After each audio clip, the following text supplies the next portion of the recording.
अल्लाह को आपका तकवा पहुंचता है। ये जो आप घर से निकलते हो, पैसे निकाल कर ले जाते हो, आप मंडी में जाते हो, तकते हो, जानवर देखते हो, अच्छा जानवर खरीदते हो, अच्छा जानवर लाते हो, उसको पालते हो, उसको कुर्बान करते हो, ये जो आपका मोहब्बत है, ये जो आपकी मेहनत है, ये जो आपकी कोशिश है, अल्लाह को आपका ये तकवा पहुंचता है और मोहब्बत पहुंचती है।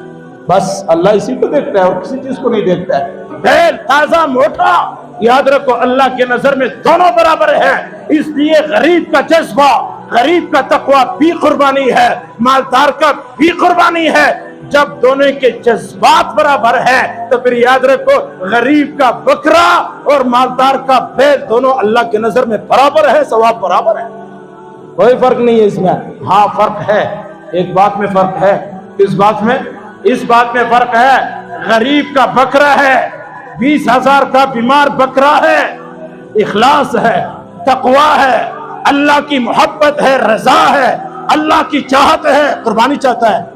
और लेकिन मालदार ने 10 लाख रुपए का बैल लाया है, मोहल्ले वालों को दिखाए, गलियों में घुमाते हैं और फिर जनाब उस पर रस्त होती है और फिर वीडियोस बनती है और फिर कुर्बानी के जानवर का एक अजीब तमाशा बनाया हुआ होता है। मेरे आका सल्लल्लाहु अलैहि वसल्लम ने फरमाया था, कुर्बानी के जानवर का एहतराम करो, कुर्बानी के जानवर से मोहब्बत करो। कल क़यामत में इसकी रस्सी होगी, इसका पेजबान जो लगाया जाता है, नकील जिसको कहते हैं, ये नकील भी और इसका रस्सी भी, इसके पांव के खुर भी, इसके बोल और भरास भी, ये सारे जमा करके अल्लाह तराजू में रखेंगे और तेरे आमाल का दर्जे बुलंदी का सबब बनते हैं।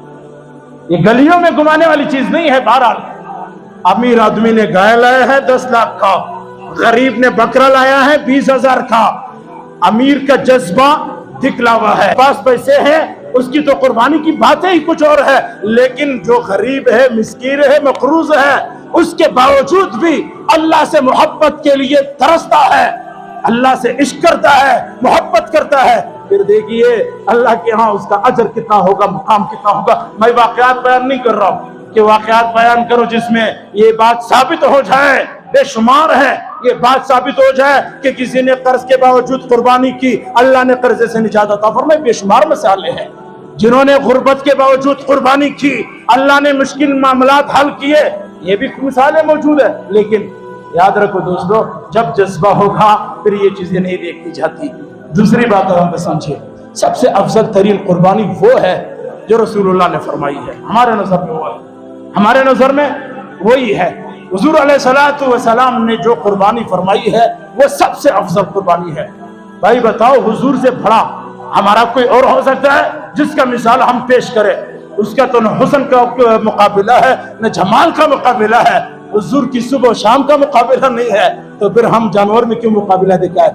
हजरत अली फरमाते हैं, हुजूर अलैहिस्सलाम, अनस बिन मालिक फरमाते हैं, हुजूर अलैहिस्सलाम जब तक मदीना में जिंदा रहे, आप सल्लल्लाहु अलैहि वसल्लम ने हर साल 2 कुर्बानियां की। मोटा ताजा होगा, सींगों वाला होगा, काला और सफेद होगा और उसके आखिर में दोनों खसी होंगे। ये 4 सिफतें हुजूर के जानवर में थी। हुजूर अलैहिस्सलातु वस्सलाम जब कुर्बानी करते थे इस तरह की जानवर की करते थे। तलाश करो, किसी को मिलता है माशाल्लाह, किसी को नहीं मिलता, कोई मसला नहीं है, जो चीज मिलता है कुर्बान कर दो। लेकिन हुजूर वाले जो कुर्बानी है वो मेंढे है, वो हुजूर अलैहिस्सलातु वस्सलाम ने कुर्बान किए हैं, जिसके सींग भी थे, कलर भी दो थे, मोटे ताजे भी थे और दोनों खसी भी थे। मिन उम्मती, अल्लाह जिसने मेरी उम्मत में से कुर्बानी नहीं की है ये उसकी तरफ से है। सादे लफ्जों में समझिए, हुजूर अलैहिस्सलाम 2 मेंढे, 2 कुर्बानियां करते थे, एक अपने आल और औलाद की तरफ से और एक उम्मत की तरफ से किया करते थे। अगरचे यहाँ लम युज़ही का माना मौजूद है कि हुजूर अलैहिस्सलातु वस्सलाम उन उम्मतियों की तरफ से कर रहे थे जिन्होंने कुर्बानियां नहीं की है। आज अगर उम्मती नबी के मोहब्बत में एक अपने घर के लिए जानवर करता है और एक नबी अलैहिस्सलाम के लिए करता है, बड़ी सआदत है। आज के दिनों में गरीब के कुछ मामे पैदा हो जाए, गरीब के लिए मोहब्बत वाले नहीं, गरीब के ताउन करने वाले नहीं, गरीब के मामे पैदा हो जाते हैं। वो जी ये पैसे इधर लगा रहे हो तो जनाब कुर्बानी पे क्यों? कुर्बानी पे लगा रहे हो, किसी गरीब पे लगाओ। यही शख्स जब बेटी का शादी करता है شادی ہال کو بک کرتا ہے، 5-10 ڈشیں رکھتا ہے. جب اس سے کہو جناب یہ ڈشوں کی کیا ضرورت ہے، یہ شادی ہال کی کیا ضرورت ہے، یہ بیٹی کے اوپر اتنا خرچہ کیا ضرورت ہے، یہ پیسے اٹھاؤ کسی غریب کو دے دو. او جی وہ تو شادی ہے نا، شادی میں تو کرنا پڑتا ہے، خاندان والے دیکھتے ہیں ہمیں تو کرنا پڑتا ہے. اور جناب یہی جو شخص ہے جو کہتا ہے غریب پہ پیسے خرچ کرو، قربانی نہ کرو، اس سے کہو جناب یہ آئی فون جو تیرے جیب میں ہے، یہ جو لینڈ کروزر گاڑی تیری کھڑی ہے، یہ 10 مرلے کا تیرا مکان کھڑا ہے، اس پر تو نے کبھی فتویٰ لیا ہے کہ تیرے موبائل سے زیادہ غریب کی ضرورت تھی، تیرے لینڈ کروزر سے زیادہ غریب کی ضرورت تھی، تیرے 10 مرلے کا کوٹھا اور بنگلہ اس سے زیادہ غریب کی ضرورت تھی؟ اس ٹائم تجھے غریب یاد نہیں آیا، آج تجھے غریب یاد آیا ہے. ہمارے ایک استاد جی بڑا خوبصورت مثال دیا کرتے تھے، وہ آج میں آپ کے سامنے رکھتا ہوں. جو کوئی تمہارے ذہنوں کو قربانی کے متعلق خراب کرنا چاہے اس کے ساتھ یہ عمل کرو. ہمارے استاد جی فرمایا کرتے تھے، وہ کہا کرتے تھے حضرت ابراہیم 97 سال کی عمر میں 10 سال کے بچے حضرت اسماعیل کو لے کے جا رہے ہیں وہاں قربان کرنے کے لیے. حجوں نے جگہ دیکھا ہوگا، راستے میں پتھر مارے، 1 پتھر 2 پتھر مارے 3، جس کو رمی جمرات. بابا ابراہیم یہ پتھر کیوں مار رہے ہو؟ کہتے شیطان آ رہا ہے، میرے دل میں وسوسے ڈال رہا ہے. 97 سال کا بابا ہے، 10 سال کا جوان ہے، تیرا گھر اسی پہ چلنا ہے، تیری ضرورت ہے، تو بڈھا ہے یہ جوان ہے، بیٹے کو ذبح کر. شیطان وسوسہ ڈالتا ہے تو ابراہیم نے پتھرے مارے ہیں، پتھرے شیطان کو پتھر مارے ہیں. آج ہمیں بھی یہی کرنا چاہیے، جو قربانی کے متعلق ہاں بائیں کرے اور قربانی کے متعلق ہمارے دلوں میں باتیں ڈالے اس کے اوپر لامتے کرو. لامتے لاتا ہے، ایک آدمی نے بکرا پالا ہے، اس پر محنت کی ہے، وہ دوسرا اس سے خریدتا ہے، یہ ایک کمائی کا ذریعہ بن گیا ہے. پھر منڈی میں آتا ہے، وہاں کمائی کا ذریعہ، پھر اس کو خریدتا ہے اور کمائی کا ذریعہ اس کو گاڑی میں ڈال کر کرائے والا سوزوکی والا اس کو گھر میں پہنچاتا ہے، یہ ایک اور کمائی ہو گئی. پھر گھر لاتا ہے، پھر اس کے لیے چارہ خریدتا ہے، یہ ایک اور کمائی کا ذریعہ کاروبار بن گیا ہے. پھر قصائی لاتا ہے، قصائی اس کو جانور کو ذبح کرتا ہے، قصائی کی دھاڑی لگ گئی، اس کا کاروبار ہو گیا ہے. یہ پھر چمڑا ہے، اس کا کاروبار ہے، پھر ہڈیاں ہیں، اس کا کاروبار ہے. مجھے بتاؤ یہ جانور کی خریداری سے لے کر منڈی تک، منڈی سے لے کر گھر تک، گھر کے چارے سے لے کر قصائی تک، قصائی سے لے کر کھال تک، کھال سے لے کر ہڈیاں تک، یہ ایک پورا سلسلہ بنتا ہے اور یہ پورا کا پورا انڈسٹری ہے، یہ ایک پورا کا پورا تجارت ہے. یہ قربانی غریبوں کی غربت ختم کرنے کے لیے ہے. اور اس کو زیادہ لفظوں میں بھی یوں سمجھو، قربانی بہت بڑی عبادت ہے دوستو. کچھ لوگ ایسے بھی ہوں گے جنہوں نے پورے سال میں گوشت نہیں کھایا ہے، آج اگر قربانی جانور قربان ہوتا ہے تو جانور کی قربانی کا گوشت ان کے گھروں میں پہنچتا ہے. یہاں پر یہ مسئلہ بھی سمجھ لیجیے، یہ جو کہا جاتا ہے نا کہ قربانی کا گوشت 3 حصے کرو، ایک خود کھاؤ، ایک رشتہ داروں کو دو اور ایک مسکینوں کو دو، یہ تقسیم ہے برائے تقوی، یہ تقسیم ہے برائے محبت، ایک بتانے کی سمجھانے کا طرز ہے. پورا جانور کا کوئی مسئلہ نہیں ہے اور پورا جانور رشتہ داروں کو دو، کوئی مسئلہ نہیں ہے. پورا جانور غریبوں میں دو، کوئی مسئلہ نہیں ہے.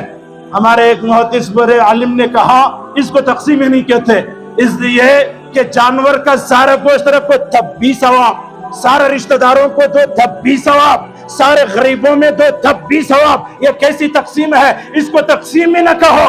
جانور کا گوشت جدھر جاتا ہے وہی ثواب ملتا ہے، اس لیے کہ جانور کے پیچھے عقیدہ مضبوط ہے، اللہ کی رضا ہے، اللہ کی محبت ہے. حضرت حضور نے فرمایا قومی فاطمہ کھڑی ہو جا، کہاں پر؟ اس حیث کی اپنے جانور کے قریب. اور حضور نے فرمایا فاطمہ جب اس جانور کا خون کا پہلا قطرہ گرتا ہے اللہ تیرے سارے گناہ معاف کرتا ہے.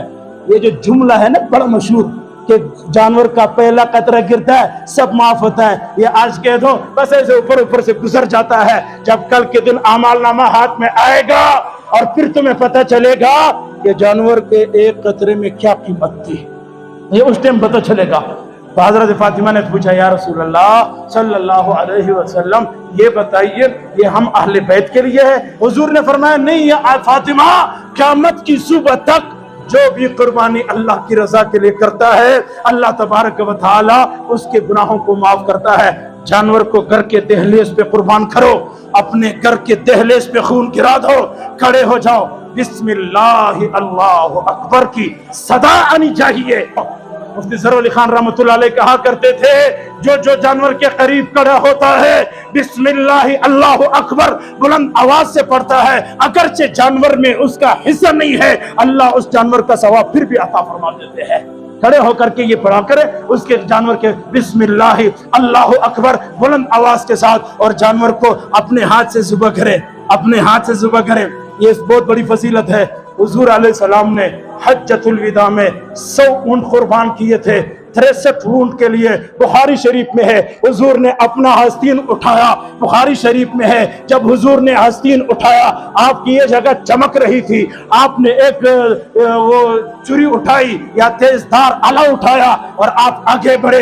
एक जानवर, 2 जानवर, 3 जानवर, ये हज्जतुल विदा हुजूर के आखिरी जमाने का है। आप 6 महीने जिंदा रहे, उसके बाद हुजूर ने 63 कुर्बानियां, 63 ऊंट हुजूर अलैहिस्सलाम ने अपने हाथ से कुर्बान कर दिए हैं। आज हमारे बच्चे जानवर को देखकर डरते हैं, जानवर को ज़ुबह करते हुए डरते हैं, खून से डरते हैं। हुजूर ने अपने हाथ से जानवर कुर्बान किया है। कुछ लोग हमारे पैसे तो खर्च कर डालते हैं, मेहनत तो कर जाते हैं, कुर्बानी ले आते हैं, लेकिन उसको फिर कुर्बान करने की हिम्मत नहीं होती। फिर लाता है कसाई को, वो कसाई कभी ईसाई होगा, कभी कैदियानी होगा, कभी शिया होगा। न कैदियानी की कुर्बानी होती है, न शिया की होती है, न ईसाई की होती है, किसी एक की भी नहीं होती। और यहाँ एक और भी मसला समझ लीजिए, ये जो इज्तिमाई कुर्बानी में हिस्सा डालते हो, वहां पूरा पूरा हिसाब कर लिया करो। मसला गोश्त का नहीं है, मसला आपके पैसों का नहीं है, मसला आपके कुर्बानी का है। पैसों का भी हिसाब करो, सरी बैं का भी हिसाब करो, चमड़े का भी हिसाब करो, गोश्त का भी हिसाब करो। आप घर में लेटे हुए हो, जानवर कुर्बान हो गया, जेंट हो कहां पर, और आपको फोन आता है, जी आपका जानवर कुर्बान हो गया है, गोश्त आपको पहुंचा दे। ये कौन सी कुर्बानी है दोस्तों? कुर्बानी ऐसी हो जिस तरह इब्राहिम खड़े होकर इस्माइल के गले पे छुरी रखे। कुर्बानी ऐसे हो मोहम्मदुर रसूलुल्लाह छुरी ले और जानवर के गले पे रखे। कुर्बानी ऐसे हो अबू बकर, उमर, उस्मान और अली छुरी ले और फिर जानवर के गले पे रखे। ऐसी कुर्बानी होती है दोस्तों। इसलिए इज्तिमाई कुर्बानी में ख्याल करो। और फिर इज्तिमाई कुर्बानी में तो पता नहीं चलता कौन जमा है, मुस्लिम गैर मुस्लिम, शक्ल से तो आजकल मिल गए, सारे खत्मत हो गए हैं, अकीदे कौन पूछ सकता है। इसलिए इज्तिमाई कुर्बानी से लाख मर्तबा अफजल है अपने घर में जानवर कुर्बान करो, अपने हाथ से कुर्बान करो, अपने बच्चों के हाथ से जानवर कुर्बान कराओ। ये बेहतरीन इबादत है दोस्तों। कुर्बानी अजीम इबादत है। आखिरी हदीस सुनिए, हुजूर ने फरमाया, जो शख्स अल्लाह की रजा के लिए कुर्बानी करता है, जब ये जन्नत में पहुंचता है एक खूबसूरत जानवर आएगा। हुजूर ने कहा उसकी आंखें याकूत व मरजान जैसी होगी, उसकी अजीब हसीन व जमील जिस्म होगी। ये पूछेगा मन अंथा, तू कौन है? इस जानवर से जन्नती पूछेगा। वहां जन्नत में तो सब बोलेंगे ना, ये जानवर भी बोलेगा और सब बोलेंगे तू कौन है? वो जानवर कहेगा जो तूने अल्लाह की रजा में अपने घर के दहलीज पर मुझे कुर्बान किया था, मैं वो जानवर हूँ, आज तेरा बदला बनकर आया हूँ। दोस्तों, एहतराम के साथ, मोहब्बत के साथ, प्यार के साथ, गरीबों के हमदर्दी के नियत के साथ, एक मकसद, एक नजरिया, एक फलसफा, एक हिकमत, एक जस्तजू, एक जज्बा, एक वलवला, एक जुनून के साथ आपने कुर्बानी करनी है।